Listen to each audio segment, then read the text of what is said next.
ঐতিহ্যগতভাবে বাংলাদেশে প্রতি বছর অমর একুশে বইমেলার আয়োজন করা হয়। সৃজনশীল বই মত প্রকাশের স্বাধীনতার অন্যতম বাহন। কিন্তু বিভিন্ন প্রতিবেদন অনুযায়ী মত প্রকাশের স্বাধীনতা নিয়ে উদ্বেগ বাড়ছে। প্রাথমিকভাবে ১২টি প্রকাশনা সংস্থাকে এবছর বইমেলায় অংশ নিতে দেয়া হয়নি।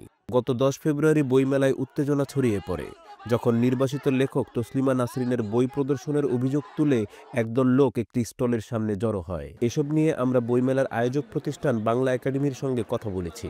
বাংলা একাডেমির মহাপরিচালক ডক্টর মোহাম্মদ আজম সাম্প্রতিক ঘটনাগুলো সম্পর্কে ব্যাখ্যা দিতে সম্মত হয়েছিলেন। বলা হলো কোটান করতে তসলিমা নাসরিনের বই থাকার কারণে সব্যসাচী যে স্টল সেটাতে এক ধরনের হামলাই করলো, আমরা দেখলামই হামলা।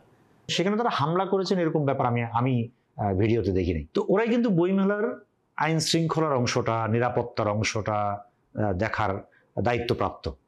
এটা কিন্তু কিছুতেই এমন না যে ওই অংশগুলো বাংলা একাডেমি কিংবা মেলা কমিটি দেখে, এটা সম্ভব না। এটা তার এখতিয়ারের মধ্যে নাই, তার জনবল নাই। ফলে স্বভাবত এই ধরনের সংবাদ আসার পরে আমরা এটা পুলিশকে খবর দিয়েছি, কারণ এটা তাদের এখতিয়ার।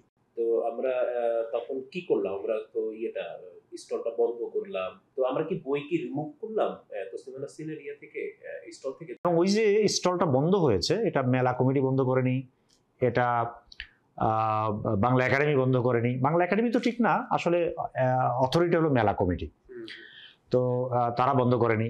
তাহলে এটা বন্ধ করেছে কি? এটা বন্ধ করেছিল আইন শৃঙ্খলা রক্ষাকারী বাহিনী ওই সময়ের পরিস্থিতি অনুযায়ী, যে তারা সারা দেশের যে কোনো ঘটনায় যে ধরনের বিচিত্র স্টেপ নেয়, এটা কিন্তু তারই অংশ হিসেবে করা একটা স্টেপ। বলা হয়েছিল যে আগে থেকেই নাকি এক ধরনের বলা আশঙ্কা, যে যিনি কর্ণধার তিনি প্রকাশ করছিলেন আশঙ্কা যে তার উপর হামলা হতে পারে বা এই ধরনের হতে পারে।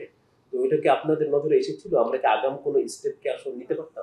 আমরা আসলে আগামী স্টেপ নিয়েছি। আমরা আসলে আগের রাত থেকে স্টেপ নিচ্ছিলাম। অনেকে হয়তো জানে না যে বইমেলাতে কিন্তু আসলে যতটা ভাব হয় তার চেয়ে বেশি পুলিশ সরাসরি ডেপ্লয়েড থাকে। বাংলা একাডেমির লোকেরা সেখানে উপস্থিত ছিল। এখন পর্যন্ত মেলার তো আজকে কত 12-13 দিন হয়ে গেল, এর মধ্যে কি এরকম ঘটনা ঘটেছে?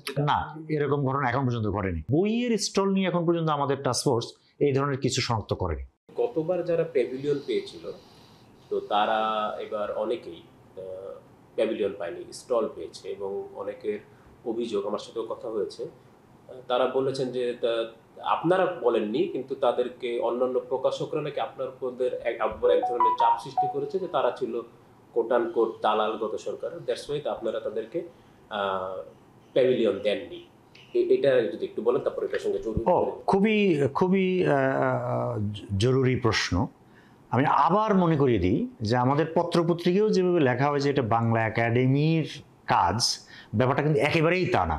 এটা মেলা কমিটির কাজ, দুটো আলাদা। আমরা আসলে প্রকাশক সংক্রান্ত যাবতীয় সিদ্ধান্ত এই মেলা কমিটি থেকে নিয়েছি, প্রধানত প্রকাশক সদস্যদের মতামত অনুযায়ী। তার মানে আমরা এই ব্যাপারগুলো সেটেল করার জন্য প্রচুর পরিশ্রম করেছি, কিন্তু ডেফিনেটলি কোনো সিদ্ধান্তই সবাইকে সন্তুষ্ট করবে না। কোন বই থাকবে, কোন স্টল থাকবে না, কে প্যাভিলিয়ন পাবে, কে স্টল পাবে, কে আদৌ কিছু পাবে না, এরকম কোনো প্রেশার কি আপনাদের উপর আছে?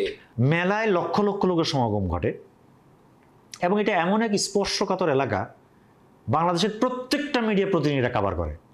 এরকম কোনো ইভেন্ট বস্তুত বাংলাদেশে সম্ভবত আর দ্বিতীয়টি নেই, এবং এটা আন্তর্জাতিক সংবাদও হয়।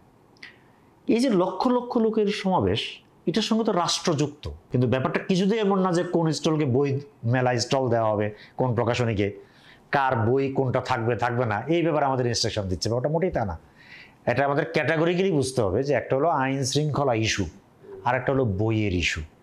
আরেকটা জিনিস খেয়াল রাখতে হবে, অনেকে এমন ভঙ্গিতে কথা বলে যে মেলায় কোনো কারণে একটা বই যদি আমরা বলি যে মেলায় প্রদর্শন করা যাবে না, এটার মানে এই নয় যে ওই বই বাতিল করা হচ্ছে। কারণ অনলাইন বিক্রির ব্যাপার আছে, 11 মাস বিক্রির ব্যাপার আছে। বাইরে থেকে তো আপনারা চাপ অনুভব করেন না করেন, কিন্তু এক ধরনের তো বলা হয়, চায়, এক ধরনের দাবি ওঠে, যেটা আমরা মবও বলি অনেক সময়। আপনি কি মনে করেন, আপনার ব্যক্তিগত মত বলতে পারেন বা ওভারঅল মত বলতে পারেন, যে এই যে একটা বই নিষিদ্ধ হওয়া বা বইকে ডিসপ্লে হতে না দেওয়ার চেষ্টা বা স্টল বাদ দিতে দাবি তোলা, এটাকে আপনি কিভাবে দেখেন? বই নিষিদ্ধ করার ব্যাপারটা সারা পৃথিবীতেই আছে, কিন্তু মজার ব্যাপার হলো সাধারণত নিষিদ্ধ করা হয় বিপজ্জনক চিন্তাকে, ফলে সেটা আসলে বেশিরভাগ সময় উপকারী এবং ইতিবাচক চিন্তা, এবং সেই বইগুলো অসম্ভব প্রতাপশালী হয়েছে সারা পৃথিবীতে। সুতরাং নীতিগতভাবে এই নিষিদ্ধ করার যে ব্যাপারটা, এটাকে আমি করা যাবে না সেটাও মনে করি না, এবং করলে তার কোনো বইয়ের বা চিন্তার কোনো ক্ষতি হবে সেটাও মনে করি না। কিন্তু এই ধরনের ঘটনা মানে পারতপক্ষে না করাই ভালো। ধরেন আপনার কাছে যদি আপনি ডিজি এবং একজন মুক্ত চিন্তার মানুষ হিসেবে আমি তো আপনাকে চিনি, তো যদি এই ধরনের দাবি ওঠে আপনার পদক্ষেপ কি হবে? আমি যথাসম্ভব যারা এই কর্তৃপক্ষ, মানে বাংলা একাডেমিতে এই কর্তৃপক্ষ না, কিন্তু আমার মাধ্যমে যদি কোনো কথা যায়, এই কর্তৃপক্ষকে আমি বলবো যে এটা যদি সবচেয়ে জরুরি হয় তাও যেন খুব কম সময় পরীক্ষা নিরীক্ষার জন্য ঘটনাটা ঘটানো হয়। এটা একটা মানে থাকতে পারবে না, নিষিদ্ধ করে দেওয়া হবে, বাতিল করে দেওয়া হবে, এই ধরনের কোনো দৃষ্টিভঙ্গি যেন সরকার মানে গ্রহণ না করে।